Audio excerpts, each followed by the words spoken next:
নেত্রকোনায় আলো নিবেদিত কেমন বাংলাদেশ চান, এক সংক্ষিপ্ত ভাবনার মঞ্চ। প্রতিটা প্রশ্নে ফুটে উঠুক আপনার স্বপ্নের বাংলাদেশ। আমি আপনাদের সাথে আছি ধ্রুবিকেশা ধীরা। আজকের অতিথি সালাউদ্দিন খান মিল্কি, জাতীয়তাবাদী কৃষক দলের কেন্দ্রীয় সাংগঠনিক সম্পাদক, ময়মনসিংহ বিভাগ ও নেত্রকোনা জেলার সভাপতি। চলুন শুনি কেমন বাংলাদেশ চান তিনি।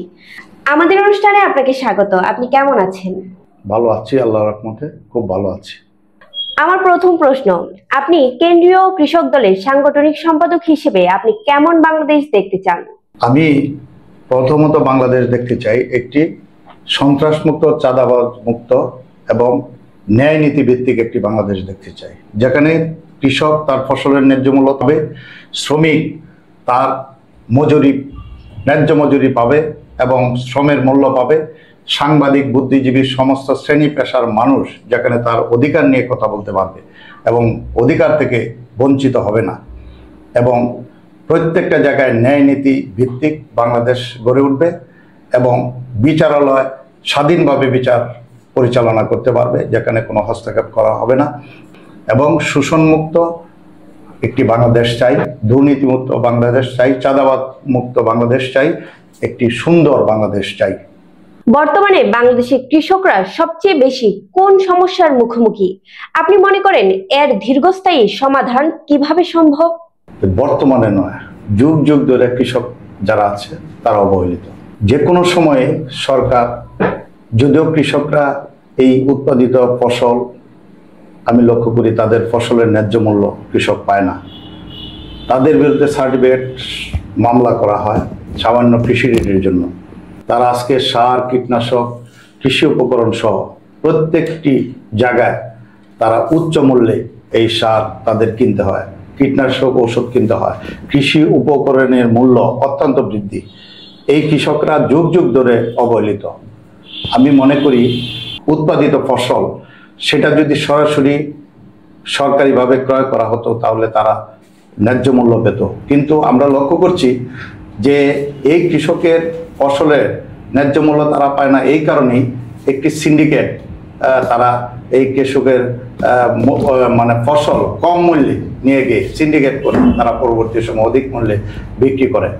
আমার মনে হয় যে সরকার অন্ততপক্ষে এই কৃষকের ফসল তারা সরাসরি ক্রয় করা এবং এই কৃষক যাতে তাদের ফসলের ন্যায্য মূল্য পায় এই জন্য সরকারিভাবে একটি সুন্দর একটি সিদ্ধান্ত নেওয়া, এটা আমার মনে হয় যে একটি ভালো সমাধান, এবং গুদামজাত করে কৃষকের কাছ থেকে সরাসরি এবং জেলা পর্যায়ে কোল্ড স্টোরেজের মাধ্যমে দীর্ঘদিন এই কৃষক ফসল যাতে তারা রাখতে পারে সরকারিভাবে, প্রত্যেকটি জেলায় এই কোল্ড স্টোরেজের মাধ্যমে তাদের এই ধরনের পণ্য যাতে তারা সংরক্ষণ করতে পারে, এইভাবেই সমাধানে আসবে বলে আমি মনে করি।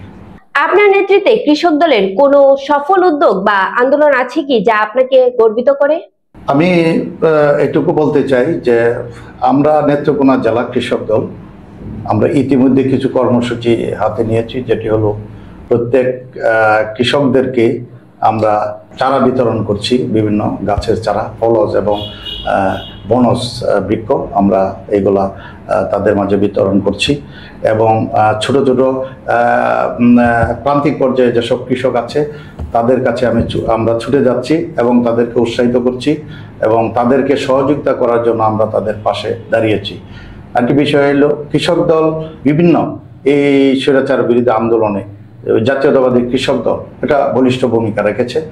কেন্দ্রীয় কর্মসূচি থেকে শুরু করে নেত্রকোনা জেলা আমরা কৃষক দলের নেতৃত্বে আমরা বিভিন্ন আন্দোলন সংগ্রামে আমরা ভূমিকা রেখেছি, এবং আমাদের কেন্দ্রীয় কৃষক দলের আমাদের সভাপতি, সংগ্রামী সভাপতি কৃষিবিদ হাসান জাকির তুহিন এবং সংগ্রামী সাধারণ সম্পাদক শহীদুল ইসলাম বাবুল, আমরা লক্ষ্য করছি সারা বাংলাদেশে যেখানে কৃষকরা বঞ্চিত হচ্ছে, যেখানে নির্যাতিত হচ্ছে, এবং অনেক কৃষক আমরা লক্ষ্য করছি ওই বিভিন্ন জায়গায় সেচের পানি দিতে গিয়ে তারা মৃত্যুবরণ করেছে, এবং বিভিন্ন জায়গায় কৃষকরা বঞ্চিত হচ্ছে। যে জায়গায় কৃষকরা বঞ্চিত হচ্ছে আমাদের প্রিয় নেতা তারেক রহমান সাহেবের নির্দেশে সেই জায়গায় আমাদের কৃষক দল কেন্দ্রীয়ভাবে, কৃষক দলের কেন্দ্রীয় সভাপতি এবং সাধারণ সম্পাদক এবং আমরা কেন্দ্রীয় নেতৃবৃন্দ তাদের পাশে গিয়ে তাদেরকে সহযোগিতা করেছি, অর্থনৈতিক সহযোগিতা করেছি এবং কৃষকদেরকে আশ্বস্ত করছি এই বিষয়ে যে আমরা বিএনপি যদি আগামী দিন ক্ষমতায় যাই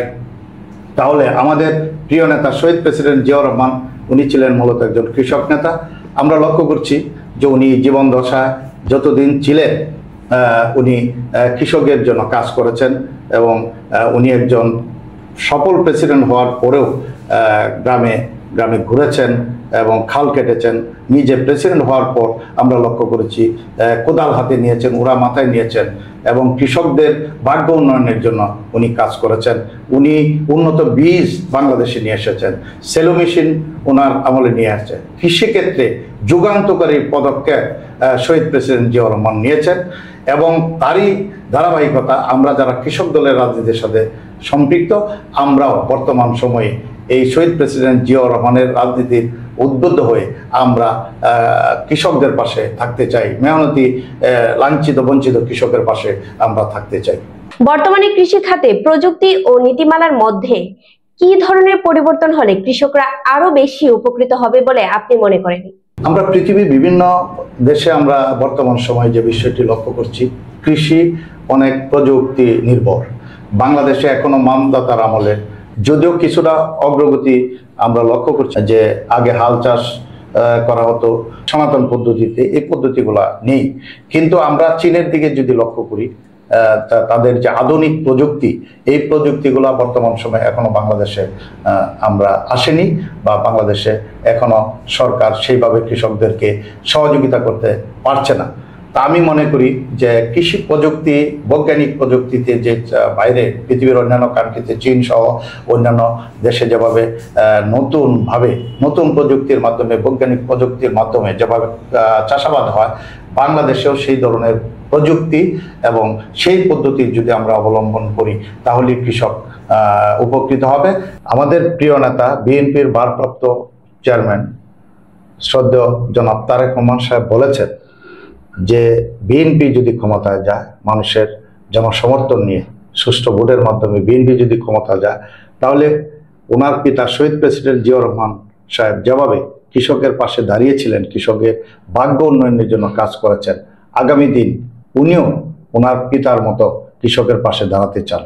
বিএনপি ক্ষমতা গেলে এই যে উনি যে সংস্কার প্রস্তাব দিয়েছেন 31 দফার মাঝে উনি 27 নম্বর দফায় সুনির্দিষ্টভাবে কৃষকের ভাগ্য উন্নয়নের জন্য কিছু প্রস্তাবনা উনি লিপিবদ্ধ করেছেন। ওই জায়গায় আমরা লক্ষ্য করেছি উনি কৃষকদের জন্য বিভিন্ন বীমা চালু করতে চান, যেমন শস্য বীমা, মৎস্য বীমা, পোলট্রি বীমা, গবাদি পশু বীমা উনি কৃষকদের জন্য চালু করতে চান এবং কৃষক যাতে তার উৎপাদিত ফসলের ন্যায্য মূল্য পায়, এই জন্য উনি প্রত্যেকটি ইউনিয়নে খাদ্য গোডাউন তৈরি করে কৃষক যাতে তার ফসল সরকারিভাবে ওই জায়গায় ক্রয় করে যাতে খাদ্য গোদামে দিতে পারেন, এটার ব্যবস্থা উনি করতে চান।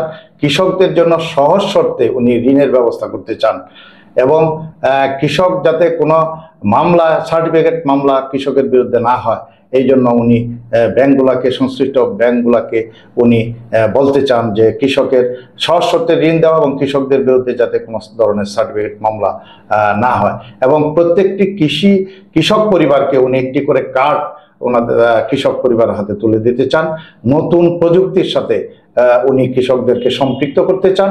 উৎপাদন বৃদ্ধির জন্য কৃষকের যাতে ন্যায্য মূল্য পায় এবং কৃষি উপকরণের মূল্য উনি কমাতে চান। যারা সার, বীজ, কীটনাশক এর মূল্য উনি কমাতে চান, যারা কৃষক যাতে কম মূল্যে এইগুলা ক্রয় করতে পারে, তাদের উৎপাদন যাতে করতে পারে, এটার সাথে কৃষকদেরকে উনি সম্পৃক্ত করতে চান যদি বিএনপি ক্ষমতা যায়। তরুণ সমাজ কৃষিকাজকে পেশা হিসেবে নিতে অনাগ্রহী, এমন পরিস্থিতিতে আপনি কিভাবে কৃষিকে সম্মানজনক ও লাভজনক পেশায় পরিণত করতে চান? শিক্ষিত ছাত্র, যুবক, অন্যরা যারা আছে, তারা একটা সময় আমরা লক্ষ্য করছি যে তারা এই কৃষিকাজের দিকে অনাগ্রহ তাদের ছিল, আগ্রহ ততটা ছিল না। কিন্তু বর্তমান সময় আমরা লক্ষ্য করছি তরুণ সমাজ কৃষি কাজের দিকে ঝুঁকছে। অনেক মেধাবী ছাত্র ইউনিভার্সিটি থেকে যারা BA-MA পাশ করে ভালো শিক্ষাগত যোগ্যতা নিয়ে এসেও বর্তমান সময় আমরা দেখছি যে তাদেরকে কৃষিকাজে তারা নিয়োজিত হয়েছে। আমরা দেখছি তারা ফার্ম করছে, আমরা দেখছি তারা ফিশারি করছে, আমরা দেখছি বিভিন্ন ধরনের কৃষি প্রযুক্তির সাথে তারা সম্পৃক্ত হচ্ছে, নতুন নতুন ফার্ম, নতুনভাবে ফিশারি এবং অন্যান্য কর্মকাণ্ডের সাথে তারা নিজেদেরকে নিয়োজিত করছে। আমি মনে করি যে কোনো সময়ের চেয়ে বর্তমান সময়ে তরুণ সমাজ, ছাত্র যুবক তারা কৃষিকাজের দিকে সম্পৃক্ত হচ্ছে এবং এর মাধ্যমে তারা স্বাবলম্বী হচ্ছে।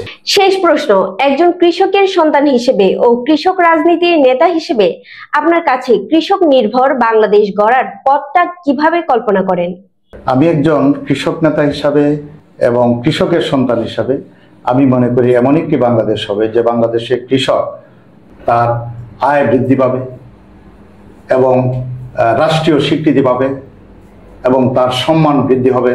একজন কৃষক সে মাথা উঁচু করে বলতে পারবে যে আমি কৃষকের সন্তান বা আমি কৃষক, এবং কৃষককে কেউ অবহেলা করবে না, ঘৃণা করবে না, এবং কৃষি এবং কৃষক, এবং এটাই হবে আগামী দিনের বাংলাদেশ, যেখানে কৃষি নির্ভর বাংলাদেশ হবে আগামী দিনে সুন্দর এবং সঠিকভাবে কৃষকের মূল্যায়ন হবে এবং রাষ্ট্রীয়ভাবে কৃষকের সেই স্বীকৃতি রাষ্ট্র দিবে, সরকার দিবে, এবং কৃষক যাতে আর অবহেলিত না থাকে। আমরা চলে এসেছি অনুষ্ঠানের শেষ পর্যায়ে। আপনাকে অসংখ্য ধন্যবাদ আমাদেরকে সময় দেওয়ার জন্য।